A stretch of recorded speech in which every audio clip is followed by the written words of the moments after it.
नमस्कार। आज हम बात करेंगे कि क्या तुम समय को काटते हो कि समय तुमको काटता है। समय न जन्म लेता है न मरता है। समय शाश्वत है। जब कुछ भी नहीं था तब समय था।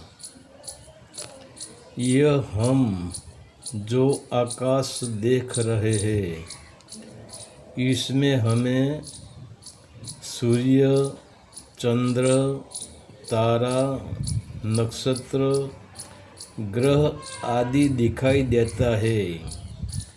इसका जन्म भी समय में से हुआ है। और जो हम पांच तत्व कहते हैं, जैसे आकाश, वायु, अग्नि, जल और पृथ्वी, इसका जन्म भी समय में से हुआ है। और इनके बाद हम जो चार योनि कहते हैं, जैसे अंडज, स्वेदज, उद्भिज और औरज, वह योनि जिसमें एक योनि में 21 लाख जीव है, वैसे चार योनि के कुल मिलाकर 84 लाख जीव या 184 योनि हम जिसको कहते हैं, वह भी समय में से हुआ है। और जिसे तुम ब्रह्मा, विष्णु और शंकर कहते हो, इसकी उत्पत्ति भी समय में से हुई है। और हमारे चारों युग में, जैसे द्वापर युग, त्रेता युग, सतयुग और कलयुग की उत्पत्ति भी समय में से हुई है। हमारी जो वर्षा ऋतु, गर्म ऋतु, शीत ऋतु या मौसम की उत्पत्ति भी समय में से हुई है। तुम जिसको राम और कृष्ण कहते हो, इसका अवतार भी समय में से हुआ है। और हम जो पूरा ब्रह्मांड देख रहे हैं, इसकी उत्पत्ति, पहाड़ों की उत्पत्ति, नदी की उत्पत्ति, सागर की उत्पत्ति और पेड़ पौधे की उत्पत्ति समय में ही हो रही है। और जो अभी तुम मनुष्य में जी रहे हो, तो तुम्हारी उत्पत्ति भी समय में से हुई है। और बड़ी मज़े की बात यह है कि यह अस्तित्व में जो घटना घटती है, इसका आयोजन भी समय ही करता है। जैसे कुरुक्षेत्र में पांडवों और कौरवों का युद्ध हुआ, यह भी समय का ही आयोजन था। इसीलिए तो कृष्ण जब कौरवों के पास पांडवों का दूत बनकर जमीन मांगने के लिए गया, और तब दुर्योधन ने जमीन देने का इनकार कर दिया, यह भी समय का आयोजन था। इसीलिए तो कुरुक्षेत्र के युद्ध में कृष्ण अर्जुन को कहते हैं कि हे अर्जुन, जब तेरा भी जन्म नहीं था और मेरा भी जन्म नहीं था, इसके पहले यह युद्ध का आयोजन हो गया है।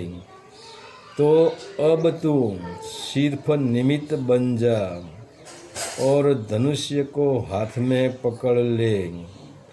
किसको मारना है और किसको नहीं मारना है वह समय देख लेगा। और कृष्ण ने जो विराट रूप अर्जुन को दिखाया वह भी समय का ही आयोजन था। इसीलिए तो हम समय को काल कहते हैं और वही काल के 3 हिस्से हैं जिसे हम भूतकाल, भविष्यकाल और वर्तमान काल कहते हैं। और जो दिन का भी 3 हिस्सा है जैसे प्रातःकाल, मध्याह्न काल और सायंकाल, इसको भी काल कहते हैं। तो वही है काल चक्र। और जब तुम माँ के गर्भ में गिरे वह भी समय का आयोजन था। तुम्हारा जन्म भी समय का आयोजन था। समय का ही आयोजन है। और यह संसार में तुम्हारे साथ जो हो रहा है वह भी समय का आयोजन है। और तुम यह संसार में आकर क्या करने वाले हो वह भी समय का आयोजन है। इसीलिए तो समय तुम्हारा परिवर्तन करता है जैसे बाल्यावस्था, युवावस्था और बुढ़ापा। और समय तुमको चेतावनी भी देता है। तुम्हारे सिर में सफ़ेद बाल कर देता है, कम सुनाई देता है, कम दिखाई देता है, शरीर कमज़ोर हो जाता है। वह सब समय की चेतावनी है कि अभी भी तेरे पास वक्त है। सुधर जा, सही कर्म कर ले, सत्य का बाथा भर ले। जब तुझे काल के हवाले होना है फिर भी हम काल की चेतावनी को भी ठुकरा देते हैं। और तुम कौन हो वह तुमको पता नहीं है। तुम कहाँ खड़े हो वह भी तुमको पता नहीं है। और जब तुमको कहते हैं कि क्या कर रहे हो तो तुम कहते हैं बस समय काट रहा हूँ। तो तू क्या समय को खाक काटेगा? समय तुझे काट रहा है। और जिसने समय को न पहचाना वह साधु हो, सन्यासी हो, संत हो कि संसारी हो, सभी दुखी है। सभी लक्ष्य 84 के बंधन में है। क्योंकि समय को न जानने वाला मुक्त कैसे हो सकता है? कालातीत कैसे हो सकता है? मृत्यु को अवसर कैसे बना सकता है?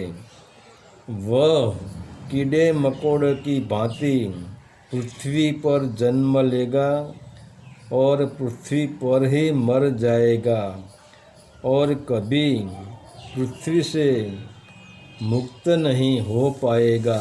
हरि ओम तत्सत। आदेश का प्रणाम।